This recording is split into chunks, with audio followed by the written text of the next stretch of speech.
Hormuz প্রণালী দিয়ে বাংলাদেশি জাহাজ বাংলার জয়যাত্রা নিরাপদ চলাচল নিশ্চিতের জন্য ইরানকে ধন্যবাদ জানিয়েছে বাংলাদেশ। পরিস্থিতি উত্তপ্ত থাকলেও বাংলাদেশি জাহাজে চলাচলে প্রয়োজনীয় নির্দেশনা দেওয়া হয়েছে বলে পররাষ্ট্রমন্ত্রীকে জানিয়েছেন ইরানের উপ-পররাষ্ট্রমন্ত্রী।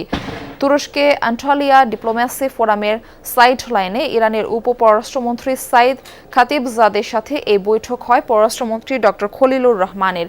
বৈঠকে উপসাগরীয় অঞ্চলের পরিস্থিতি এবং দ্বিপাক্ষিক স্বার্থ সংশ্লিষ্ট নানা বিষয়ে আলোচনা হয়। যে কোনো সংকট নিরসনে সংলাপ ও কূটনীতির উপর জোর দেন পররাষ্ট্রমন্ত্রী।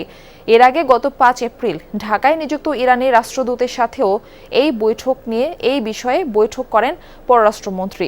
সে সময় ইরানের প্রয়াত সর্বোচ্চ নেতা আয়াতুল্লাহ আলী খামেনির প্রয়াণে বাংলাদেশের শোক প্রস্তাব গ্রহণের জন্য কৃতজ্ঞতা প্রকাশ করেন তেহরান।